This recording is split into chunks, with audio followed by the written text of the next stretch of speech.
Bienvenue dans les récits extraordinaires de Pierre Bellemare. Un podcast issu des archives d'Europe 1. Avez-vous déjà, chers amis, rencontré ce type de personnage? Elles sont toutes semblables. Elles se ressemblent toutes. Dans toutes, on devine les mêmes détestables traits de caractère. Ce personnage qui se multiplie à tant d'exemplaires, c'est une matrone. Elle avance dans la vie précédée par un embonpoint surmonté d'une importante poitrine. Elle se fraye son chemin, elle vous écrase volontiers de sa masse et malheur à vous si vous ne vous esquivez pas assez vite pour lui céder une place assise. Car cette femme, ce personnage, c'est l'image même du bon droit. Chacun de ses gestes, chacune de ses attitudes semble le proclamer à la société. Je suis une honnête femme, moi, je fais mon devoir, moi, je suis respectable, moi. Et l'on devine derrière ce portrait toujours semblable une telle dose de préjugés, de médiocrité, d'égoïsme. Oui, surtout, d'égoïsme. On imagine bien cette femme dans son cercle familial, n'admettant pas un écart de ses proches, pas une parole qui ose suggérer qu'elle n'est peut-être pas le centre du monde. Et on l'imagine aussi dans le même temps, en train d'asséner à ses parents et amis le récit perpétuel des sacrifices qu'elle fait pour eux. Oui, chers amis, cette femme-là, vous l'avez reconnue, vous la connaissez sous 1000 noms différents. Et à cette femme-là, la tradition veut que l'on n'imagine qu'un seul état dans la vie, qu'une seule fonction, c'est une belle-mère. Oh, certes et heureusement, ce n'est qu'une image. Mais hélas, elle existe parfois en chair et en os. Et si l'on dit que c'est une belle-mère, c'est parce que ce genre de femme trouve tout naturellement à exercer ses abus de caractère sur l'étranger ou l'étrangère qui entre dans la famille en lui volant son enfant. C'est le gendre ou la bru qu'elle appellera la pièce rapportée. Cette femme existe. Vous allez la voir à l'œuvre dans cette histoire intitulée pour vous « Belle maman Joséphine ».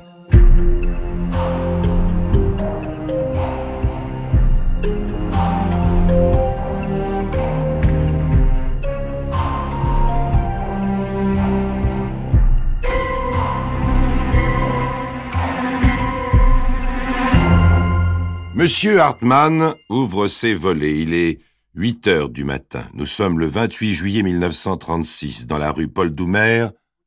Tout est tranquille. Il faut dire qu'il ne se passe jamais grand-chose dans la rue Paul-Doumer, à Lambersart-la-Jolie, près de Lille. Il fait beau. Les brumes du nord sont encore loin. Et Monsieur Hartmann en profite pour rester un peu le nez dehors à savourer ce début de matinée. Juste en face, c'est le numéro 11. Une petite maison bien tranquille, où il y a à peine un mois s'est installé un jeune ménage, celui du lieutenant Albert Maury. De vrais tourtereaux, pense M. Hartmann. Ils sont jeunes et beaux tous les deux. Bien sûr, lui, il est tellement jeune qu'on n'arrive pas à prendre au sérieux ses galons. Il dit qu'il a 26 ans, mais il n'en a vraiment pas l'air. Tous les jours, il se lève à l'aurore pour se rendre à la garnison et laisse sa jeune femme Yvette. Où elle ne perd pas son temps, elle non plus. Elle fait ses courses très tôt. Et après, elle revient vite s'occuper de sa petite Nicole qui n'a que 2 ans. Et elle arrange aussi leur intérieur, fort modeste. « Au secours !» M. Hartmann lève les yeux qui s'étaient attardés sur les quelques fleurs du jardin. « Au secours !» L'appel vient d'en face. Et le brave homme à sa fenêtre a juste le temps d'entreapercevoir la croisée du rez-de-chaussée de la maison Maury qui se ferme violemment. Mais je rêve ou quoi? Mais c'est de chez eux que ça vient. M. Hartmann a bien cru voir en une seconde un visage ensanglanté, des mains qui se tendaient en avant, et puis ce cri qui s'est arrêté brusquement, et cette silhouette qui a disparu à l'intérieur de la pièce comme tirée en arrière. Oh, ce n'est pas possible, il se passe quelque chose. M. Hartmann bondit dehors, traverse la chaussée et se presse contre la porte du numéro 11. Elle est fermée. Il tourne la poignée, pousse de l'épaule. Rien à faire. Il colle l'oreille contre le panneau. On n'entend plus rien. M. Hartmann s'éloigne à reculons de la façade. Il tend le cou pour essayer d'apercevoir quelque chose. « Vous avez entendu ? Ce sont des voisins qui sont sur leur seuil. »« Eh bien oui, vous avez entendu aussi, bien sûr. On a crié au secours. Mais qui ? Ah, c'était une femme, oui. Ah, une voix de femme, j'en suis sûr.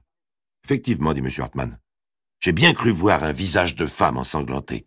Mais mon Dieu, ouvrez, il faut ouvrir. Mais ouvrez donc, ouvrez. C'est une voisine qui crie nerveusement sur le mode aigu. Je vais casser la vitre, dit M. Hartmann. Non, non. Attendez. Vous êtes sûr de ce que vous avez vu? Sûr, sûr. Vous savez, c'était tellement rapide. Alors, croyez-moi, il vaut mieux prévenir la police. C'est à eux d'ouvrir, chacun ses affaires, pas vrai?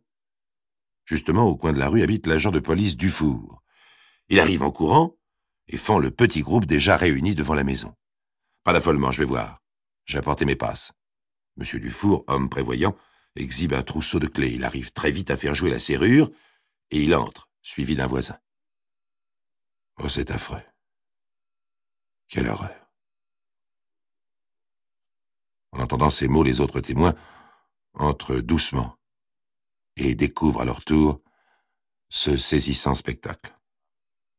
Le corps inerte d'une femme, traînant à moitié par terre, et suspendu par le cou à la poignée de la porte de la cuisine.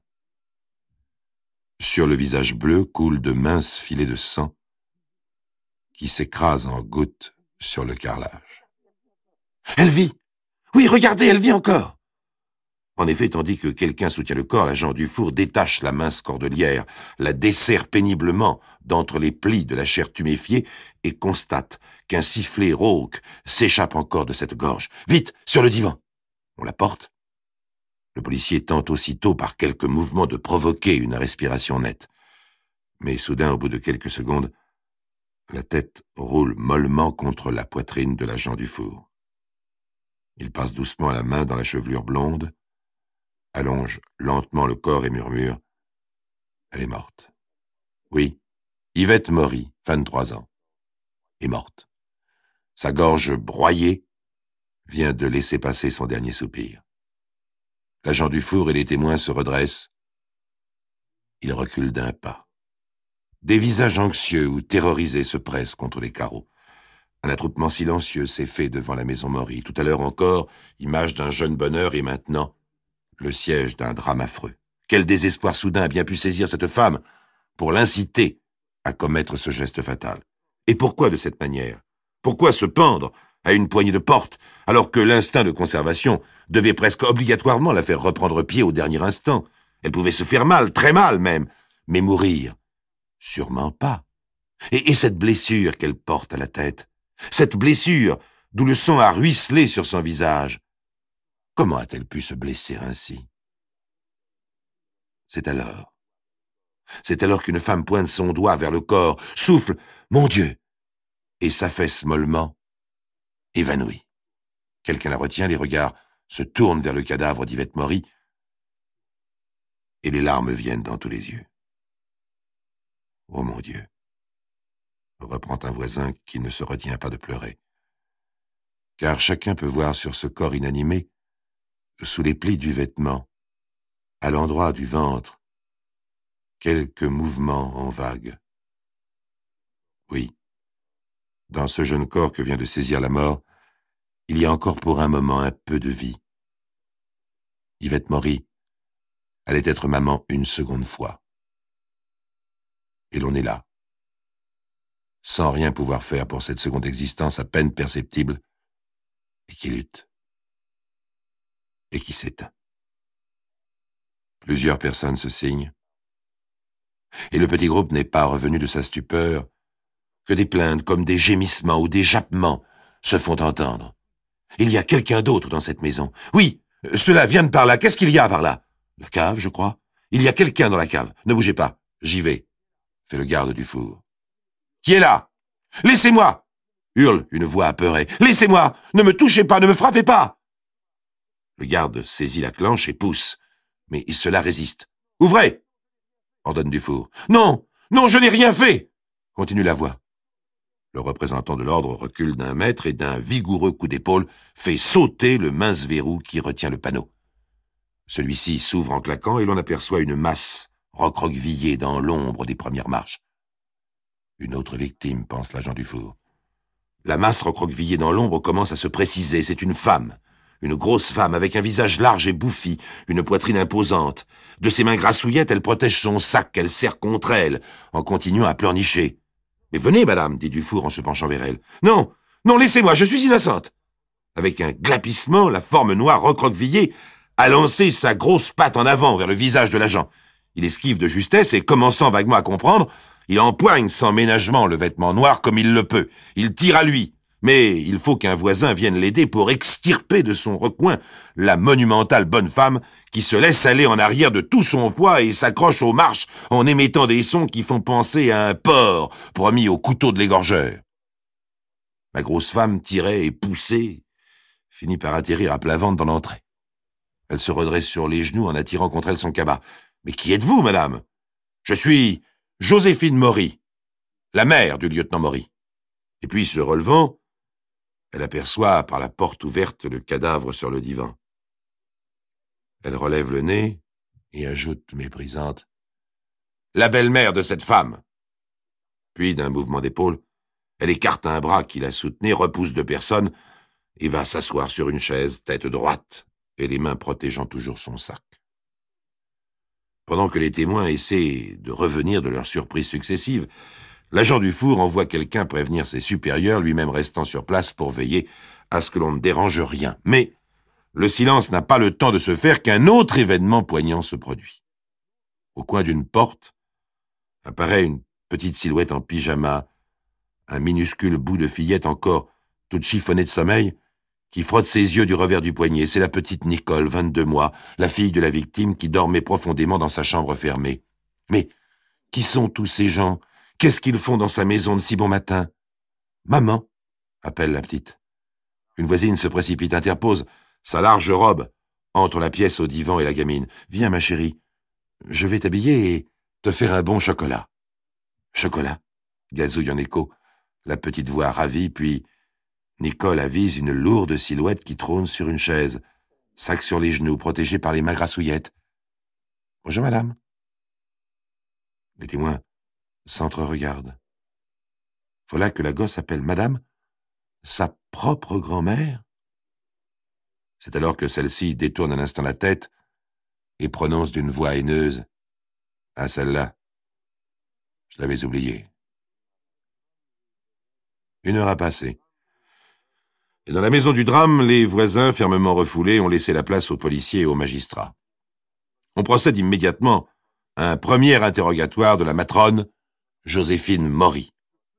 Enfin, madame, que faisiez-vous caché dans cette cave ? Je voulais me protéger. C'est elle. C'est cette femme qui m'a attaqué. Mais enfin, c'est elle la victime. C'est elle qui est morte. Elle s'est suicidée, monsieur. Elle s'est pendue après m'avoir agressé. Elle s'est tuée par honte de son geste pour éviter le scandale. Elle s'est pendue elle-même. C'est ce que vous prétendez ? Oui, mais ça n'a pas de sens. Mais c'est pourtant la vérité. J'étais venu pour voir mon fils. C'est la petite dame qui m'a ouvert. La petite dame, c'est ainsi qu'elle désignera la plupart du temps sa belle-fille, Yvette. Je lui ai dit « Je viens voir le lieutenant Maury ». Elle m'a répondu « Il est déjà parti pour la caserne ». J'ai cru qu'elle me mentait. Je suis entré de force. Alors la petite dame s'est mise à me frapper. Je me suis défendu comme j'ai pu et je me suis enfermé dans la cave. Mais, et les cris que l'on a entendus à la fenêtre ? Ça, je sais pas. Mais voici une nouvelle arrivée. Un homme en uniforme que le garde du four retient un instant sur le seuil pour le ménager avant le pénible spectacle qui l'attend sur le divan. C'est le lieutenant Maury, le mari de la défunte. On a réussi à le joindre en plein exercice au milieu de ses hommes. On n'a pas osé lui dire toute l'affreuse vérité. Un accident, mon lieutenant. Votre femme. Il faut rentrer. Non. On n'a pas osé lui dire toute la vérité, mais il a compris. Oui, il a compris à voir l'attroupement devant chez lui, les regards compatissants, à entendre les murmures horrifiés qui l'accueillent. Il se précipite. « Ma femme !» Un hurlement déchirant, il s'est jeté sur le corps qu'il enserre de ses bras. Puis, il se redresse, les égaré, regarde autour de lui, semblant chercher quelqu'un et dit « Ma mère ?» C'est un témoignage terrible. Une accusation tellement directe que ces mots, prononcés par quelqu'un qui est au cœur de la situation et à qui l'on n'a encore rien dit. Oui, une accusation directe et pourtant, confrontée jusqu'au soir avec son fils qui la supplie de dire la vérité, Joséphine Maury va maintenir son invraisemblable version de la dispute suivie du suicide. Mais lorsqu'elle est invitée par le commissaire à monter dans le fourgon cellulaire, elle s'inquiète. « Mais où me conduisez-vous? À l'os? À la prison? »« Ah non! Non, pas à la prison!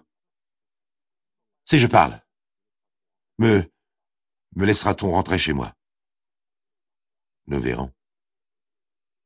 Alors elle essaie une autre version. La dispute, une bousculade, la petite dame tombe en arrière, la tête sur une voiture d'enfant, elle saigne, je m'affole. J'ai essayé de camoufler cela en suicide. Mais ensuite, par bribes, on apprendra la triste, la tragique, la stupide histoire.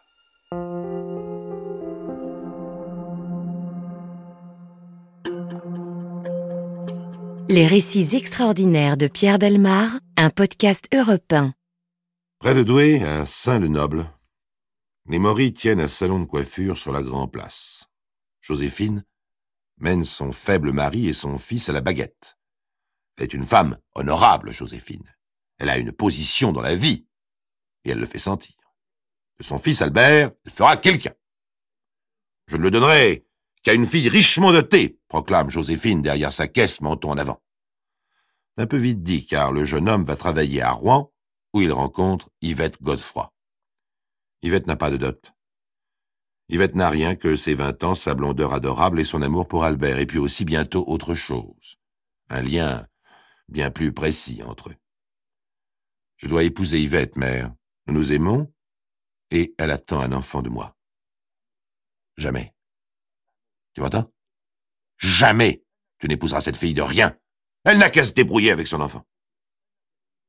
Joséphine oublie un peu vite dans quelles conditions elle a conçu ce fils auquel elle fait la morale.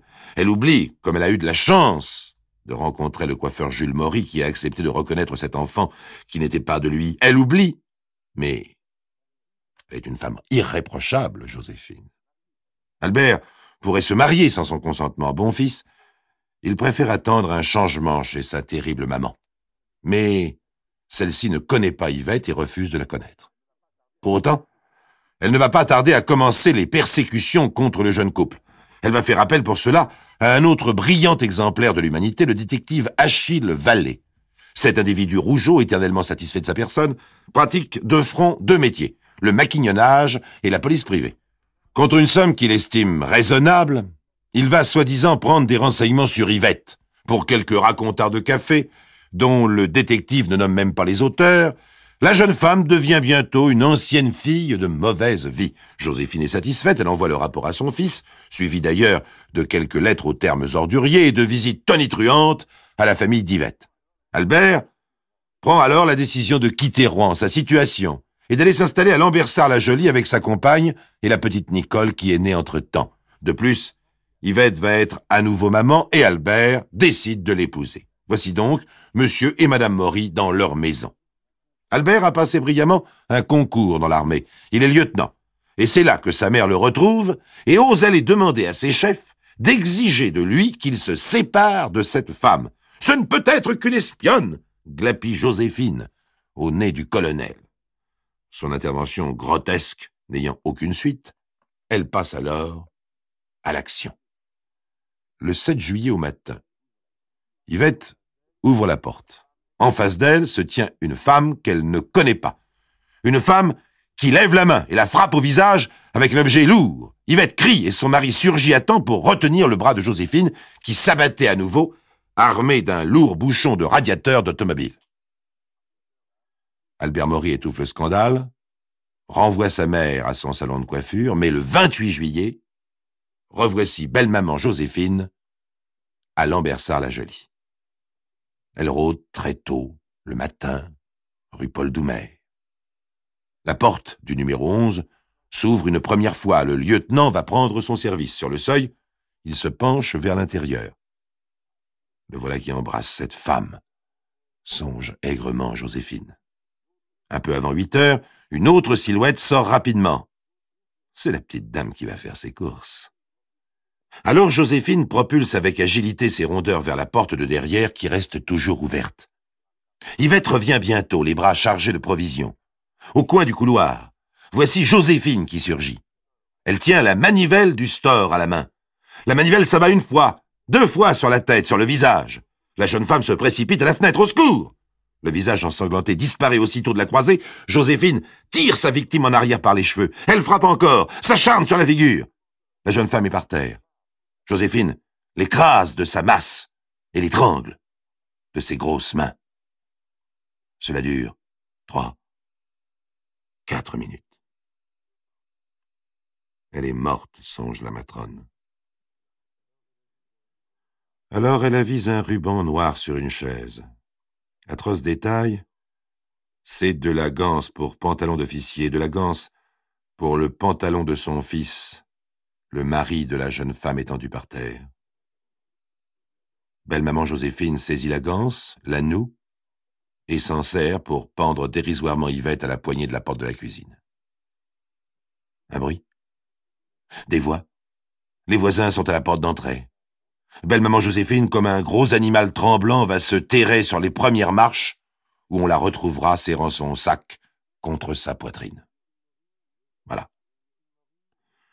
Joséphine Maury, huée par la foule, a été condamnée à mort. Mais en France, on ne guillotine plus les femmes. Alors si dans l'autobus, une grosse dame vous écrase de son honorabilité avec le menton levé dans un geste qu'elle juge royal, souhaitez-lui charitablement de ne pas s'appeler Joséphine et de ne pas être belle-maman.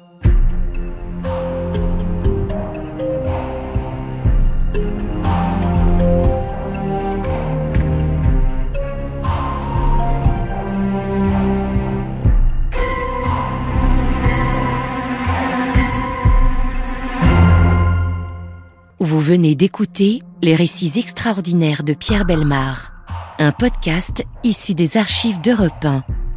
Réalisation et composition musicale, Julien Tarot. Production, Estelle Lafont. Patrimoine sonore, Sylvaine Denis, Laetitia Casanova, Antoine Reclus. Remerciements à Roselyne Bellemare. Les récits extraordinaires sont disponibles sur le site et l'appli Europe 1. Écoutez aussi le prochain épisode en vous abonnant gratuitement sur votre plateforme d'écoute préférée.